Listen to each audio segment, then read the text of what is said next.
welcome back to my channel. I'm really excited for today's video. I'm going to be doing the if I wasn't on YouTube tag that has been floating around. I know this has been around for like a while and now it just seems like a bunch of people are doing it again. So I'm not 100% sure of the actual creator, but if I can find it, I will leave it linked down below.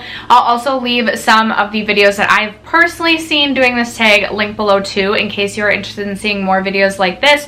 But today we are going to be talking about what my makeup collection would look like if I wasn't on YouTube. And I will be honest with you guys, I had to put myself in the mindset that I wasn't on YouTube, but I was still avidly watching YouTube, because truly, had I not found YouTube or didn't start watching YouTube, I feel like I would exclusively be using like MAC and Urban Decay products still. Those were like my ride or die brands when I was in college, and then I found YouTube a few years after college and finally started to branch out just a little bit. I think I was also possibly purchasing from like Too Faced, but other than that it was like Urban Decay, MAC, and Too Faced. So if you guys are interested in seeing what my makeup collection would look like if I was not on YouTube, or what I think it would look like, stay tuned. First, if you haven't already subscribed to my channel, I hope you'll consider subscribing before you go today. I do post a minimum of 4 times a week, so if that's something that interests you, then don't forget to subscribe before moving on. And other than that, let's just jump into the video. Okay, I'm just noticing now that my foundation absolutely does not match the self-tan. Like, there's days where I don't think it matches, and then I'm like, yeah, like I feel like I can get away with that today. Not so much. I am testing out the new ColourPop Pretty Fresh foundation, and I actually like the foundation. I just don't think it matches my self-tan. And we all know construction is just second nature on this channel. It's just always happening in the background. They did finally pave the road in front of my street after like literally 4 months of being torn up. And I thought that the construction might end there, but I don't know what else they have to do, but they're still doing stuff outside. So if you're hearing noises in the background, I do apologize. But we're going to jump into my collection. Now, I didn't necessarily choose like my tippity top favorite products. I truly tried to think about what I would own if I wasn't on YouTube or didn't have my own YouTube channel. I am someone who has always been just like a little bit extra, always had to have a plethora of options, like to keep the options open. So I don't necessarily just have like one product for each category, because truly if I wasn't on YouTube, I know I would own more than one product in each category, because I just always have to have an abundance of things. It's a problem, I'm aware, but let's jump into what I think my collection would look like. So we're gonna go in order that I would do my face. And for primer, I was like trying to think of what I was using as primer in the beginning, and I know I had used like, there was a NYX primer I had used in the past, and I really couldn't remember what other primers that I was using. But I truly believe if I did not have my own channel, I would still own the First Aid Beauty primers, because I think I would still hopefully have found Kelly Gooch, who is the one who originally turned me on to these primers. And I just chose 2. I chose the Coconut Skin Smoothie Priming Moisturizer, which is a favorite if you're looking for a glow to the skin, and then also the Pores Be Gone Matte Primer, because I would want to have a pore filling primer in my collection as well. And then I feel like I would also follow, or still be following, a lot of fitness accounts. And I feel like if you're a fitness guru, I just feel like they always are talking about Tula skincare products. So I do believe I would have found Tula Skincare as a brand, and I think that I would own or would have tried their Face Filter Blurring and Moisturizing Primer, and I really enjoy this primer, so I think it's one I would like to have kept around in my collection. I have a lot of foundation options. I mean, I have a lot of foundation as it is, and I think if I wasn't on YouTube, I still would own a lot of foundation options. So I have 5 here that I believe I would own. Up first, I think I would definitely own the L'Oreal Pro Glow. This is a favorite. It's easily accessible. You can get it at the drugstore. I know that this used to be so raved on YouTube, so I think I definitely would have found this one and continued to purchase it.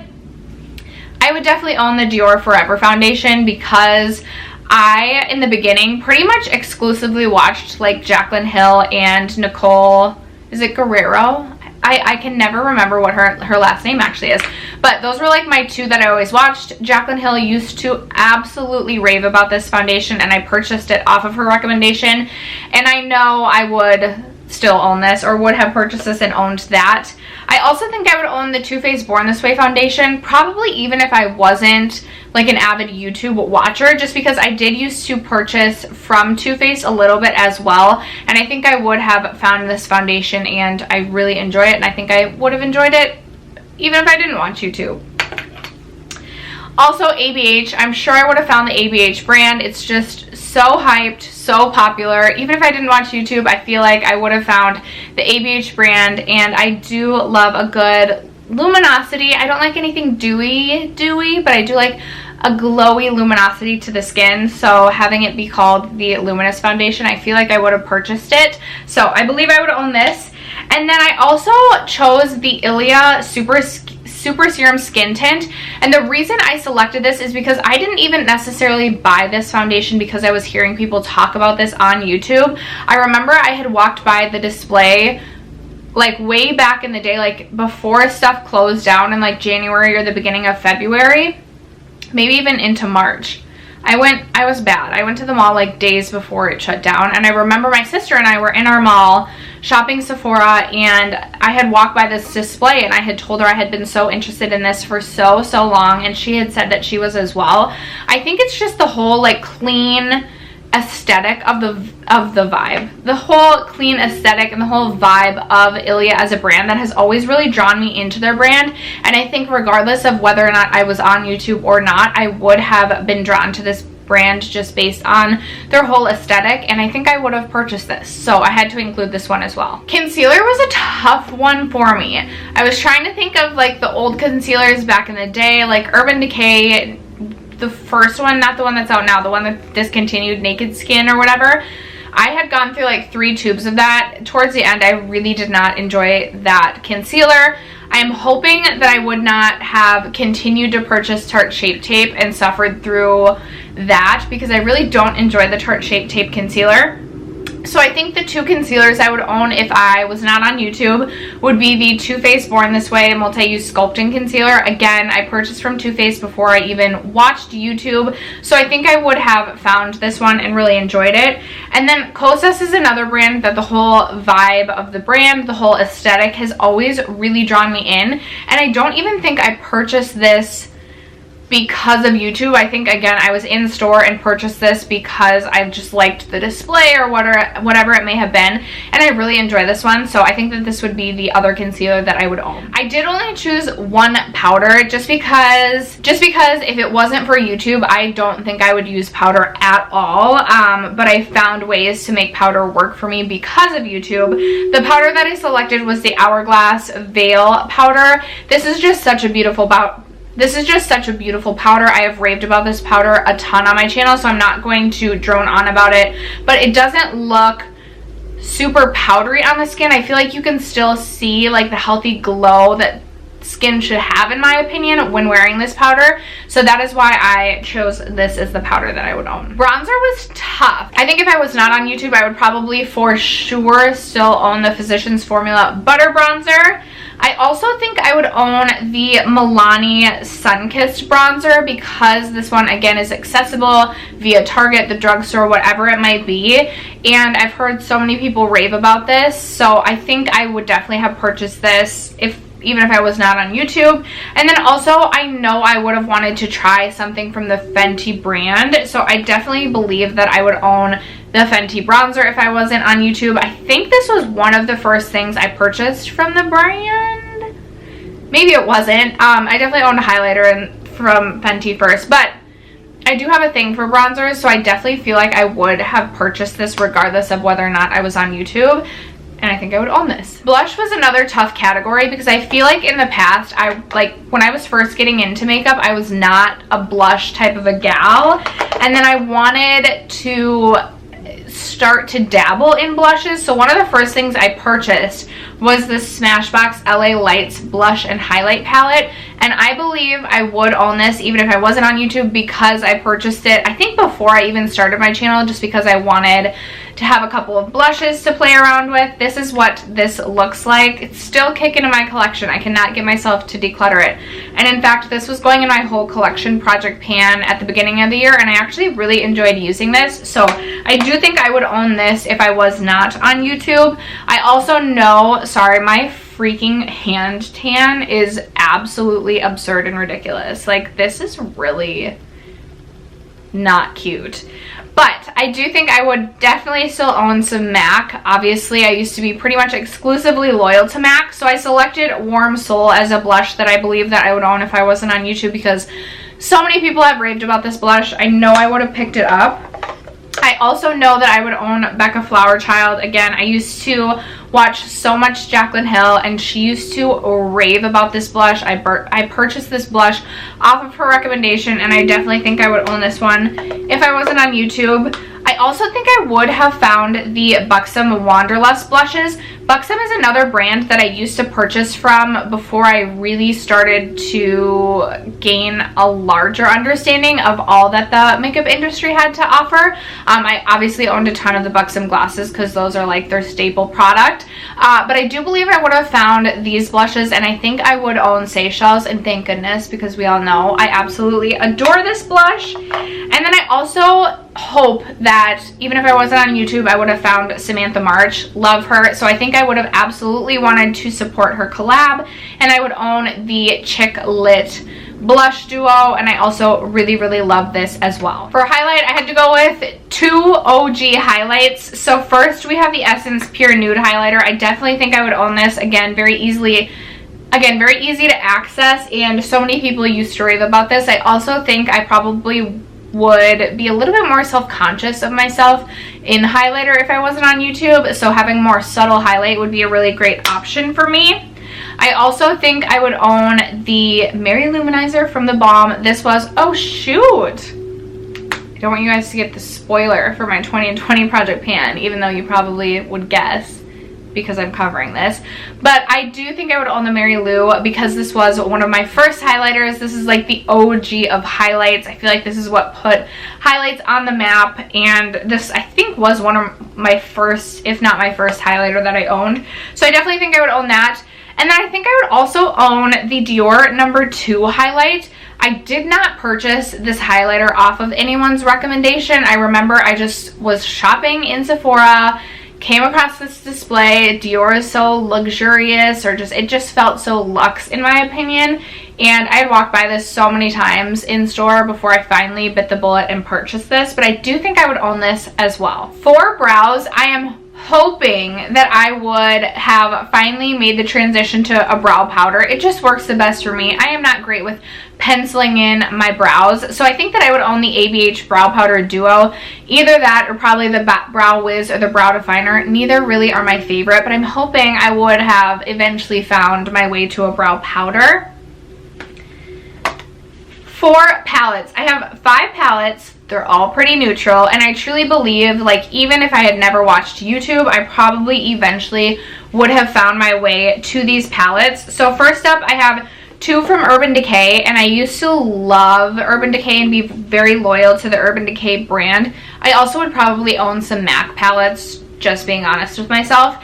But I definitely think I would have purchased the Urban Decay Naked Reloaded because this is like my jam and my color story, especially if I didn't watch YouTube. I know I would not be comfortable with color, so this would be like right up my alley, and I definitely think I would own Urban Decay Naked Reloaded. I also think I would have purchased the Urban Decay Born to Run palette because, again, it offers a lot of neutrals but still some variety with color, so I feel like this would have been like me being like, yes, I'm going to finally like dabble in color and play around, and this would have been something that I was a lot more comfortable with than like a rainbow palette, for example. And again, I used to purchase from Urban Decay so much, so I feel like I definitely would have purchased this. I also think I would have purchased one of the Huda Beauty Obsessions palettes, and knowing myself, I think I would have purchased the Warm Browns. This, I believe, was the first Obsessions palette I bought. It was either this or the Mauve Obsessions, and I mean, Warm Browns are just easy to wear. They're so easy to work with, and I definitely think that I would own this. And then I believe I would absolutely own the Urban Decay Modern Renaissance as well as Soft Glam. These are just so hyped, and even if I didn't watch YouTube, I believe I would have seen or heard about these from somewhere, whether it be like on a social media feed from my friends, etc.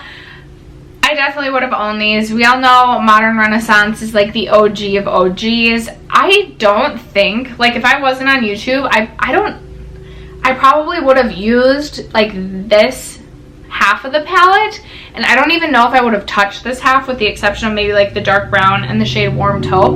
Or I'm horrified to think what my eyeshadow looks would look like if I didn't watch YouTube tutorials and played around with some of the more like pinky red tones. And then I definitely would have owned Soft Glam. This is, again, just like my vibe, my jam when it comes to neutrals. So easy to work with, very, very easy to come up with work appropriate looks. I definitely would have picked up the Soft Glam if I wasn't on YouTube. For mascara, I believe I would probably own L'Oreal Carbon Black Mascara as well as the Clump Crusher. I can't remember if L'Oreal does Clump Crusher or if it's CoverGirl, I think. Those are the two that I think that I would own. Maybe Essence Lash Princess. Probably most definitely something from the drugstore for mascara. For setting spray, these are the two that I believe that I would own. I know I was using Urban Decay All Nighter, I believe even before I started watching YouTube, so I definitely think that I would own this, or I know I would own this. And then I also think I would have found my way to the Glow Recipe display at a Sephora. I would have been very intrigued by the marketing, or just very captivated by it, just their whole brand aesthetic again. And I think that I would definitely have picked up the, not Urban Decay, the Glow Recipe Watermelon Glow Mist. So these are the two sprays I think I would own if I was not on YouTube. And then I've got a whole lot of lips to finish it off with. So let's start with gloss. So there are 4 gloss formulas I believe I would own if I was not on YouTube. I definitely know I would have picked up a Fenty gloss. I know I would have wanted to try Fenty as a brand, and I know gloss was really approachable for a lip product for me back then, especially when I was like uncomfortable with liquid lipstick and sometimes lipstick formulas. I know I would have owned the Fenty Gloss Bomb.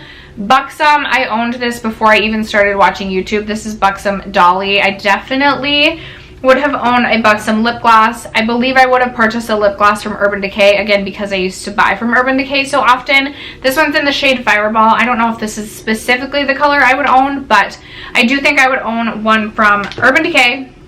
And then also, I'm sure I would have heard Jaclyn Hill talking about this, or just Jaclyn Hill's relationship with Becca in the beginning, I think would have eventually steered me to the Buxom, or the Becca glosses. So I included that as well. I specifically grabbed the shade Beach Bum because I believe Jaclyn Hill talked about this lip gloss shade specifically a couple years ago. I really like it. It's a really beautiful nude lip gloss, and the Becca glosses are also pretty opaque, so I do enjoy that formula.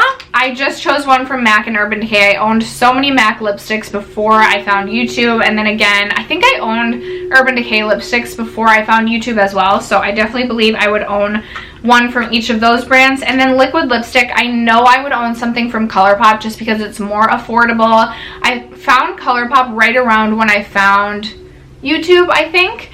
Or I don't know that I found ColourPop because of YouTube. So I definitely think that I would own at least a liquid lipstick from ColourPop, if not like a lippy stick and some of their newer lip releases. So wanted to include ColourPop. And then I also believe I would own a Dose of Colors liquid lipstick.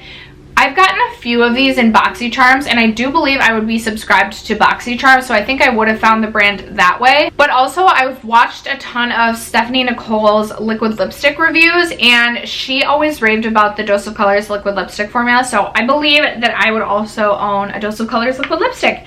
And after that, that is going to conclude today's video talking about all of the products I believe I would own if I was not on YouTube, and I had a smaller makeup collection, but still a large makeup collection for just your average Joe. Anyway, that is it for today's video. Leave me a comment down below. Let me know what brand, maybe, or brands you feel like you are the most loyal to. Did you guys have the days back in the days where like all you bought was MAC? Before I even watched YouTube, I was just like a MAC girl.